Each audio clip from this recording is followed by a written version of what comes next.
Exercise 4.3 question one के पहले दो पार्ट्स जो है ना मैं इससे लास्ट वीडियो में करवा चुका हूँ। थर्ड पार्ट आज करेंगे। तो कंस्ट्रक्ट द फॉलोइंग क्वाड्रिलेटरल बनाना है और थर्ड पार्ट में है पैरेललोग्राम HEAR। एक पैरेललोग्राम बनाना है, उसका नाम है HEAR। तो पहले तो एक रफ फिगर बनाएंगे।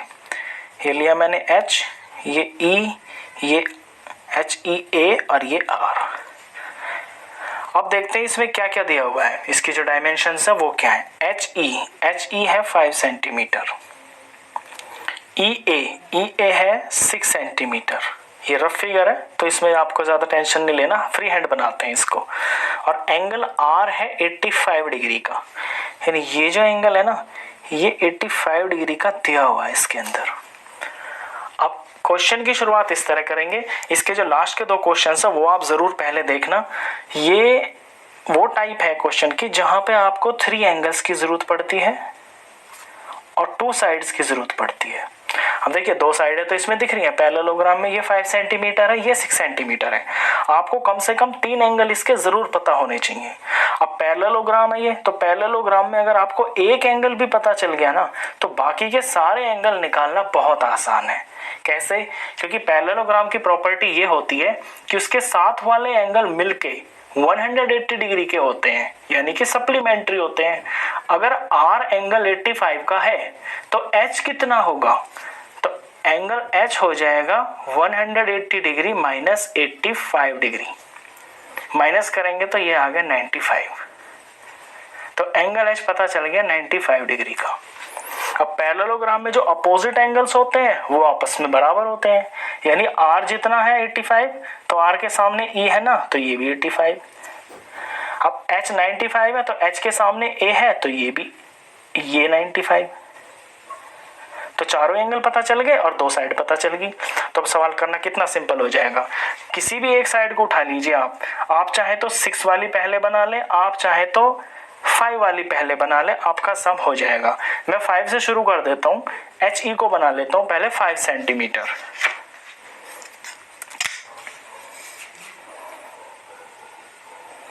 फाइव सेंटीमीटर की मैं लाइन सेगमेंट खींचूंगा और उसका नाम रखूंगा HE। यह है 5 सेंटीमीटर। अब फिगर में देख देख के मुझे अपने स्टेप्स करने होते हैं, इसीलिए पहले जो ना ये रफ डायग्राम बनाया जाता है। तो H के ऊपर मुझे 95 का एंगल बनाना है। अब 95 का एंगल ना स्टैंडर्ड एंगल नहीं होता है, यानी कि उसे आप कंपास से नहीं बना सकते। कंपास से नहीं बना सकते तो फिर आपको D से ही बनाना है। तो D से जब इसके ऊपर 95 का एंगल बनाएंगे H के ऊपर, तो बहुत ध्यान दे स्टेप्स को। ये जो लाइन है ना इधर, ये बिल्कुल इस लाइन के ऊपर टच होनी चाहिए और ये जो सेंटर बिल्कुल ये जो सूरज सा उग रहा है यहाँ पे, ये बिल्कुल सेंटर इस पॉइंट पे आना चाहिए जहां एंगल बनाना है। तो इसको ऐसे सावधानी से रखेंगे हम, बिल्कुल इस तरह से। कुछ बच्चों को ना बड़ी प्रॉब्लम होती है एंगल बनाने में, वो समझ ही नहीं पाते कि कहाँ से गिनती शुरू करनी है, कहाँ लाइन रखनी है।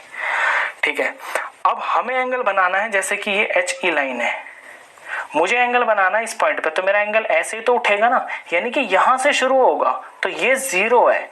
अब 0 मैं अपने D के ऊपर देखूंगा, 0 मेरा कहां से शुरू हो रहा है, अंदर की तरफ से कि बाहर की तरफ से। तो 0 की काउंटिंग मेरी अंदर की तरफ से शुरू हो रही है, तो मेरे काम की अंदर वाली लाइन है। तो अंदर मैं देखूंगा कि 95 कहां पे है। ये सीधा 90 आ गया, ये 100 आ गया। 90 और 100 के बीच में 95 होता है, तो ये आ गया 95 का पॉइंट। ये पॉइंट मैंने मार्क कर दिया। तो इसको मैं H से जोड़ दूंगा, ये बन गया 95 का एंगल। अब E के ऊपर मुझे 85 का एंगल बनाना है, तो सबसे पहले तो आपको D रखना ही आना चाहिए। जिस पॉइंट पे आपको एंगल बनाना है ना, ये जो बिल्कुल सेंटर है ना, ये आधा सूरज है जो, ये आना चाहिए। और ये जो लाइन है ये बिल्कुल इस लाइन के ऊपर टिकनी चाहिए।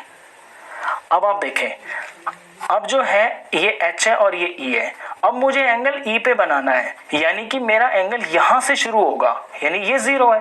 तो 0 में ये देखूंगा कि मेरा D अंदर की तरफ है कि बाहर की तरफ है। 0 यहाँ पे स्टार्टिंग देखनी है ना इस लाइन पे। अब 0 यहाँ बाहर की तरफ है, अंदर तो यहाँ 180 है, तो 180 से थोड़ी शुरू हो रहा है, एंगल तो 0 से शुरू हो रहा है और 0 है बाहर की तरफ। तो इस बार मेरे लिए जो काउंटिंग है वो बाहर वाली यूज होगी। तो 85 लेना है मेरे को। तो बाहर मैंने देखा ये 85, 80 और 90 के बीच में ये 85 आ गया बीच वाला, ये 85 का पॉइंट आ गया। इसको मैं ज्वाइन कर दूंगा बिल्कुल ई पे रखते हुए, ये पॉइंट और ई पॉइंट ये बिल्कुल एकदम स्केल पे बिल्कुल सीधे होने चाहिए। थोड़ा सा भी टेढ़ा मेढ़ा हो गया तो आपकी फिगर गलत लगेगी, आधे नंबर खामखाम कट जाएंगे। ये बन गया 85 का एंगल। इतना करने के बाद ये 5 पे किया ना मैंने। अब देखिए जो ई पॉइंट आया है, ई से ए की तरफ ये 6 सेंटीमीटर है, तो यहाँ ई पे 6 सेंटीमीटर प्रकार खोल के मैं इसे 6 सेंटीमीटर काट दूंगा इस वाली लाइन को। तो कंपास के ऊपर लेता हूं मैं 6 सेंटीमीटर,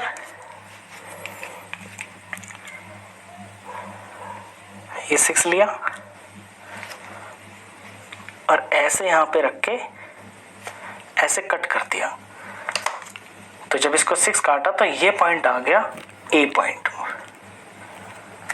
यहां पे लिख देता हूं 6 सेंटीमीटर। अब देखिए ये 6 है ना और ये 5 है और ये एक पैरेललोग्राम है, तो पैरेललोग्राम की तो अपोजिट साइड्स बराबर होती हैं। तो इसके सामने जो है ये भी 6 है, यानी एच के ऊपर जो लाइन लंबाई हमें चाहिए वो भी 6 ही चाहिए। तो एच के ऊपर भी मैं 6 ही काट देता हूं, इतना ही काटना है मेरे को ये। तो एच के ऊपर जब मैंने 6 काटा तो ये पॉइंट आ गया आर, ये मेरा आर पॉइंट आ गया। बस आर और ए को ज्वाइन कर दूंगा, मेरा पैरेललोग्राम तैयार। ये आर और ये ए, इसको मैंने ज्वाइन कर दिया, ये बन गया पैरेललोग्राम। अब ऑटोमेटिकली ये जो एंगल्स है ना ये आपस में अपोजिट एंगल्स बराबर ही आएंगे। ये साइड 6 सेंटीमीटर आएगी, ये वाली साइड 5 सेंटीमीटर ही आएगी, अपोजिट है।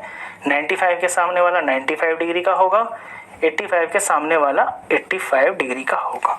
तो पैरेललोग्राम बनाना बड़ा आसान है इसके अंदर। चलिए इसके बाद क्वेश्चन करते हैं इसी का 4th पार्ट। इसमें स्टेप्स ऑफ कंस्ट्रक्शन भी लिखने हैं। स्टेप्स ऑफ कंस्ट्रक्शन बिल्कुल आसान तरीके से लिखना, आप अपनी लैंग्वेज में लिखना, जैसे जैसे करते रहते हैं ना बिल्कुल उसी तरह स्टेप वाइज लिखते जाना अपनी लैंग्वेज में। मैं ओरली बता देता हूँ आपको। Draw a line H of 5 centimetre, at point H draw an angle of 95 degree, at point E draw an angle of 85 degree. फिर at point H cut make an arc of 6 centimetre, let that point be R. At point E, make an arc of 6 centimeter. Let that point be A. Join RA और उसके बाद HEAR is your required parallelogram. चलिए 4th part करते हैं। 4th में बनाना है rectangle. अब rectangle भी तो पैरेललोग्राम जैसा ही होता है, बस उसकी खास बात ये होती है कि उसके सारे एंगल्स 90 डिग्री के होते हैं। तो रेक्टेंगल बनाना है ओके, ये हुआ O, ये K, ये A और ये Y। OK की लेंथ है 7 सेंटीमीटर, KA की लेंथ है 5 सेंटीमीटर। तो क्योंकि ये रेक्टेंगल है ना तो यहाँ भी 7 होगा, यहाँ भी 5 होगा और यहाँ भी 90 डिग्री होगा, यहाँ भी 90 होगा, यहाँ भी 90 होगा और यहाँ भी 90 डिग्री ही होगा। तो रेक्टेंगल का सारा आपका फिगर ये सामने समझ में आ गया। अब इसे बनाना शुरू करते हैं। कहीं से भी शुरू कर दीजिए आप, इसमें तो सब कुछ दिया हुआ है आपको, चारों एंगल्स पता है, चारों साइडें पता है, जहां से आपका दिल चाहे वहां से शुरू कर दीजिए। मैं इसको ओके से शुरू कर देता हूं, ओके लाइन बना देता हूं पहले। ओके है 7 सेंटीमीटर, इस स्केल पे मैंने 7 सेंटीमीटर की लाइन खींची, ये O और ये K लिख देता हूँ साथ साथ 7 सेंटीमीटर। अब एंगल्स मुझे पता है क्योंकि रेक्टेंगल है, तो O पे भी 90 डिग्री बनेगा और K के ऊपर भी 90 डिग्री का एंगल बनेगा। अब यहाँ पे 90 डिग्री के एंगल बनाने हैं और वो कंपास से ही बनाना आप, क्योंकि 90 के जो एंगल होता है ना वो स्टैंडर्ड होता है। स्टैंडर्ड एंगल्स अगर आप D से बना देंगे तो आपको मार्क्स नहीं मिलेंगे उसके। डी से सिर्फ वही एंगल बनाए जाते हैं जो कंपास से बनाना पॉसिबल नहीं होता। 90 का एंगल देखिए कैसे बनता है, लाइन से यहाँ से टच होके पूरी आर्क लगाइए और फिर बिना हिलाए, इस मेजरमेंट को हिलाना नहीं है जितना शुरू में खोला है, यहाँ पे रख के शुरू में जहाँ से लाइन है एक पहली आर्क, ये 60 डिग्री की होती है, 60 पे रख के, ये दूसरी आर्क ये 120 की होती है, 120 वाली को थोड़ा बढ़ा दीजिए, बढ़ा दिया, और फिर वापस 120 वाली पे रख के इसको दोबारा से ऐसे काट दीजिए। तो इससे होता ये है कि ये तो होती है आपकी 60 डिग्री की और ये होती है 120 की, इसके बीच में होते हैं 30 पार्ट्स, सॉरी 60 पार्ट्स होते हैं, 60 का हाफ हो गया 30 डिग्री। तो ये बाइसेक्ट हो जाता है इस तरह से। इस चीज़ को जब प्रकार पे लेके दोनों तरफ पॉइंट रख के करते हैं ना हम, तो ये बाइसेक्ट हो जाता है इतना पोर्शन। तो 60 में जब 30 जोड़ेंगे तो 90 हो जाएगा। तो ये होता है 90 का एंगल बनाने का तरीका। और बिल्कुल इसके पॉइंट से होते हुए अपने इस वाले पॉइंट तक सीधी लाइन खींच देंगे। तो ये बन गया 90 डिग्री का एंगल। अब के ऊपर भी बिल्कुल ऐसे ही बनाना है। प्रकार को शुरू में कितना ही खोल लीजिए, शुरू से मतलब नहीं है, बस बाद में वो हिलना नहीं चाहिए।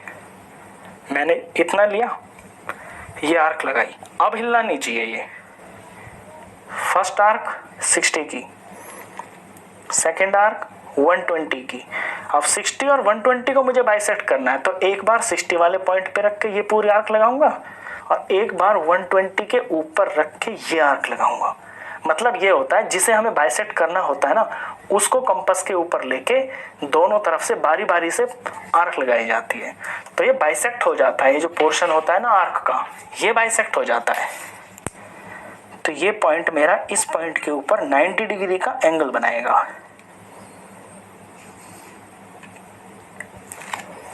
इसे मैं सीधा कर दूंगा, ये बन गया 90 का एंगल। अब 7 साइड हो गई, 90 का एंगल, 90 का एंगल। अब ये जो ऊपर वाली साइड है ये आपको फिगर में दिखाई दे रही है, ये 5 सेंटीमीटर है और ये 5 सेंटीमीटर है। तो 5 सेंटीमीटर प्रकार खोल के ओ से और के से मैं आर्क लगा दूंगा। ये प्रकार के ऊपर लिया मैंने 5 सेंटीमीटर, तो के ऊपर रख के ये काट दिया 5 सेंटीमीटर और ओ के ऊपर रख के ये काट दिया मैंने 5 सेंटीमीटर। अब जो ओ के ऊपर कटा है ये तो है आपका पॉइंट वाई, तो ये होगा पॉइंट वाई। और जो के ऊपर कटा है ये है पॉइंट ए, ये हो गया पॉइंट ए। बस मुझे 2 पॉइंट मिल गए, इनको मैं जोड़ दूंगा, मेरा क्वाड्रिलेटरल ये जो रेक्टेंगल है ये तैयार। ये लीजिए, बन गया ना रेक्टेंगल। इसकी सारी साइड्स लिख दें, ये 7 सेंटीमीटर है तो ये भी 7 होगा, ये 5 है क्वेश्चन में दिया है तो ये 5 सेंटीमीटर, ये 5 सेंटीमीटर, सारे एंगल्स इसके 90 के ही होंगे। इस तरह से आप निशान लगा दें, ये रेक्टेंगल बन गया। इसके बाद इसके स्टेप्स ऑफ कंस्ट्रक्शन होते हैं, वो आप एग्जाम में जरूर लिखना क्योंकि उसके मार्क्स होते हैं आपके। मैं ओरली बता देता हूँ, लिखने में बहुत आसान है, आप अपनी लैंग्वेज में लिखना, कोई रटने की जरूरत नहीं है कि टेक्निकली बिल्कुल वर्ड टू वर्ड वैसे ही लिखना है जैसे बुक में लिखा हुआ है, ऐसी कोई जरूरत की बात नहीं होती है। अपनी लैंग्वेज में लिखना, बस टीचर समझ जाए। जैसे जैसे मैंने यहाँ किया वैसे वैसे मैं बोल के बताता हूँ आपको। देखिए, draw a line segment OK of 7 centimeter. At point O, draw an angle of 90 degree. At point K, draw an angle of 90 degree. Now, from at point O, cut an arc of length taking radius 5 centimeter. Make an arc on point O. तो 5 centimetre प्रकार पे radius लेके ये line मारी and let that point be y, और मान लेना कि वो पॉइंट आपका y है। उसी तरह से at point K taking radius 5 centimetre, draw an arc on from point K and let that point be A, और मान लें कि वो पॉइंट का नाम A है। नाउ जॉइन YA को ज्वाइन कर दिया, rectangle OKY is your required rectangle. बस खत्म। तो इस वीडियो में बस इतना ही। नेक्स्ट क्वेश्चंस के लिए मिलते हैं फिर नेक्स्ट वीडियो में, तब तक के लिए गुड बाय।